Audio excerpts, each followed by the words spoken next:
Everyone and welcome back to my channel. आज हम फिर से एक न्यू स्कॉलरशिप के बारे में बात करने वाले हैं एंड ये स्कॉलरशिप का लास्ट डेट अभी कुछ दिनों में खत्म ही होने वाला है। That is 15th of November 2025 is the last date to apply. First of all, ये स्कॉलरशिप क्यों अच्छी है, किसके लिए है, क्या एलिजिबिलिटी क्राइटेरिया है, कौन कौन अप्लाई कर सकता है, कितने तक का आपको स्कॉलरशिप मिलेगा, ये पूरा हम इस वीडियो में डिस्कस करेंगे। तो पूरा वीडियो आप अच्छे से देखो, ध्यान से देखो और कुछ भी कंसर्न होगा तो सबसे पहले आके आप मुझे कमेंट कर देना है। कोटक कन्या स्कॉलरशिप 2025। सो अगर आप ये नाम से ही समझ पा रहे हो, कन्या दैट मीन्स गर्ल्स, ये सिर्फ और सिर्फ गर्ल्स के लिए स्पेसिफिक स्कॉलरशिप है। फर्स्ट ऑफ ऑल, कोई भी गर्ल है उनको सबसे पहले प्रिविलेज मिलेगा और सिर्फ वो ही एलिजिबल है टू अप्लाई। ये सबसे बहुत अच्छी वैकेंसी है। तो गर्ल्स प्लीज, अगर आप ये देख रहे हो तो ये मौका बिल्कुल भी मत छोड़ना। आपने अगर 12th पास कर लिया है और आप कोई भी कोर्स के लिए आप परस्यू करोगे, चाहे वो MBBS हो, LLB हो, BTech हो, MTech हो, कोई भी कोर्स हो, तो फिर आप अप्लाई कर सकते हो। सो द क्राइटेरिया इज आपका 12th पास होना चाहिए। सो शेयर इट विद समवन। अगर आप कोई मेल देख रहा है, ठीक है, तो अपने रिश्तेदारों को भेजो, अपने फ्रेंड्स, अपने कजिन्स, अपने सिस्टर, उन सबको भेजो ये वीडियो सो दैट उनका एजुकेशन में उनको फाइनेंशियली सपोर्ट हो सके। 12th पास आउट किया है और आप कोई भी कोर्स के लिए आप खुद को आगे देख रहे हो, दैट मीन्स कोई भी कोर्स आपको परस्यू करना है, तो डेफिनेटली आप इसके लिए अप्लाई करो। बिकॉज ये सिर्फ और सिर्फ 1 ईयर या 2 ईयर के लिए नहीं, पूरे डिग्री कोर्स के लिए आपको स्कॉलरशिप देंगे। That to 1.5 lakhs every year, जब तक आपका कोर्स खत्म नहीं हो जाता है। सो बहुत ही ज्यादा अच्छी स्कॉलरशिप है।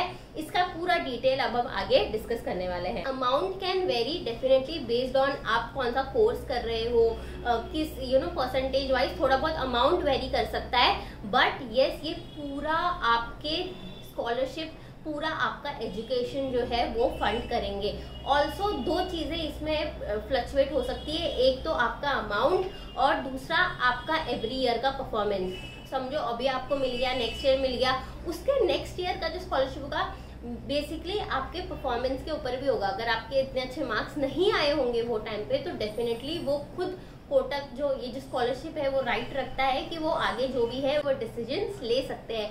बट फिर भी अगर आप बहुत अच्छे से परफॉर्म करते हो, अगर आप बहुत अच्छी तरीके से आपके एकेडमिक्स का स्कोर बहुत ज़्यादा अच्छा है और आप जेन्युइनली खुद को एक एजुकेशन में आगे देखते हो जहाँ पे आपको खुद को स्टडी करके आगे बढ़ना है, तो ये स्कॉलरशिप एज अ गर्ल मैं खुद कह रही हूँ, ये स्कॉलरशिप बहुत ज़्यादा अच्छी है। तो आप इसको बिल्कुल भी फॉर्म जो फिल मिस मत करना। मैं पूरा डिटेल आपको डिस्क्रिप्शन में दूंगी, फॉर्म का लिंक आप जाके चेक कर सकते हो। उसके पहले आप ये वीडियो पूरा कंप्लीट। कन्या स्कॉलरशिप 2025 की एलिजिबिलिटी के लिए फर्स्ट एंड इम्पोर्टेंट क्राइटेरिया आपका फीमेल होना बहुत ज़्यादा ज़रूरी है। कोई भी मेल कैंडिडेट अप्लाई नहीं कर सकता है।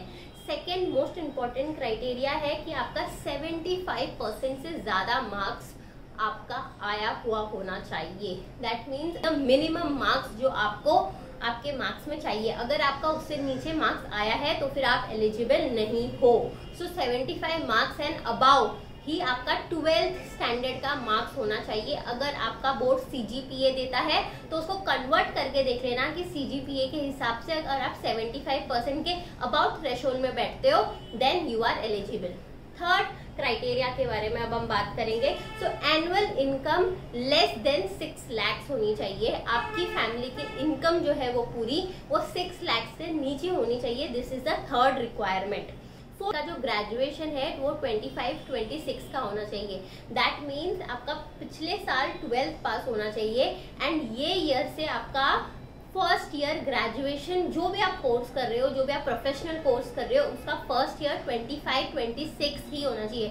मतलब जो ऑलरेडी एनरोल्ड स्टूडेंट है वो एलिजिबल नहीं होंगे। जिनका ग्रेजुएशन खत्म होने वाला है वो सब कोई भी एलिजिबल नहीं होंगे। बिकॉज ये पूरा प्रोफेशनल कोर्स को फंड करने वाले हैं।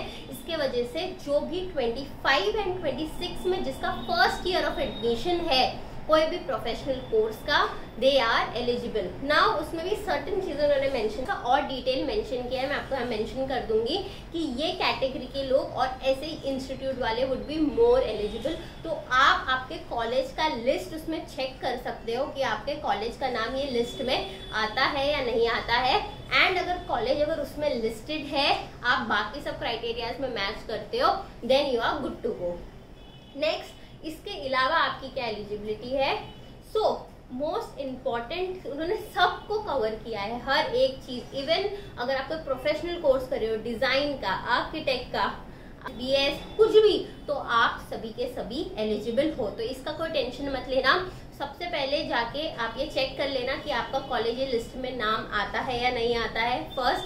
सेकेंड, बाकी सब क्राइटेरियाज में अगर मैच होते हो, 75% से ज्यादा आया है, ठीक है, तो फिर आप डेफिनेटली इसको अप्लाई कर देना। एंड अगर आपका फर्स्ट ईयर स्टार्ट हो चुका है 25-26 से, तो फिर तुम मिस आउट करना ही मत। बेनिफिट्स क्या होंगे इस स्कॉलरशिप के। फर्स्ट, जो मैंने ऑलरेडी बता दिया है कि amount of 1.5 lakhs per year will be given to each selected scholars till the completion of the professional course.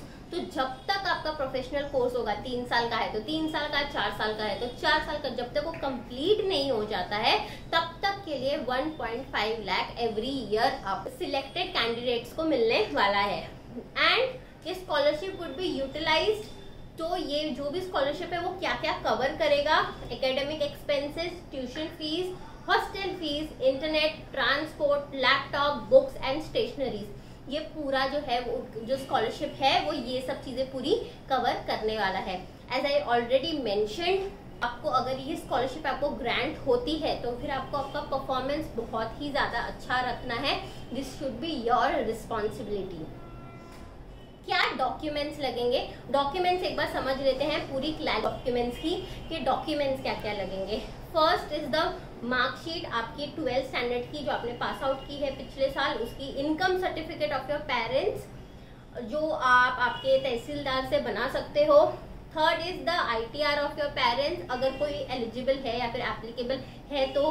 Fourth is the fee structure, मतलब आपकी फी रिसिप्ट जो होती है या फिर स्ट्रक्चर जो होता है, जो भी आपने कोर्स में एडमिशन लिया है 25-26 का रिसेंट वाला, वो आपका डॉक्यूमेंट लगेगा। Next is the bonafide certificate या फिर letter from college which is most important and mandatory, आप कॉलेज से ले सकते हो। डॉक्यूमेंट अगर कोई रिजर्वेशन कैटेगरी से है तो फिर ये डॉक्यूमेंट आपके लिए लगेगा। कॉलेज एंट्रेंस, आपने कोई एंट्रेंस एग्जाम दे के स्कोर कार्ड अगर आपका है, जैसे आपने गेट दिया है या फिर कोई और एग्जाम दिए हैं तो उस बेसिस पे आप प्रोवाइड कर सकते हो। आपका Aadhaar card, bank passbook, passport size photograph, अगर कोई डिसेबल है तो फिर उसका सर्टिफिकेट लगेगा, इफ एप्लीकेबल है दैट सर्ट वो लगेगी। वैज सच मैं पूरा डॉक्यूमेंट लिस्ट जो है वो यहाँ पे प्रोवाइड कर दूंगी, आप चेक कर लेना, डिस्क्रिप्शन में भी चेक कर सकते हो या फिर ये मेरी वेबसाइट है आप उसमें भी जाके चेक कर सकते हो, पूरा डिटेल आपको यहाँ पे भी मिल जाएगा। सो डेंस एंड डॉक्यूमेंट्स के रिलेटेड फिर भी अगर कोई आपको क्वेरी या कंसर्न है तो फिर आप मुझे कमेंट में रीच आउट कर सकते हो, डेफिनेटली मैं आपको हेल्प करूंगी। इवन मैं डिटेल आपको डिस्क्रिप्शन में मिल जाएगा, डिस्क्रिप्शन में जाना, उसका लिंक ओपन करना, एक स्टेप बाय स्टेप प्रोसेस है, उसको फॉलो करना, जिसका पूरा प्रोसेस का लिस्ट डिस्क्रिप्शन में भी है, मेरे वेबसाइट में भी है। सो डू नॉट वरी कि आपको इधर उधर ढूंढना पड़ेगा। कोई भी क्वेरी अगर नहीं समझ में आता कमेंट कर दो, आंसर मिल जाएगा। कोई चीज आपको रेफर करनी है तो वेबसाइट से चेक कर लो या डिस्क्रिप्शन से चेक कर लो, वो भी आपको पूरा मिल जाएगा। तो प्लीज बिना लाइक किए बगैर बिल्कुल भी मत जाना एंड सब्सक्राइब कर दो for more such scholarship related videos, जहाँ पे हम अपडेटेड स्कॉलरशिप रिलेटेड इन्फॉर्मेशन लेकर आएंगे and we will guide you through your career journey. Thank you so much for watching. Take care.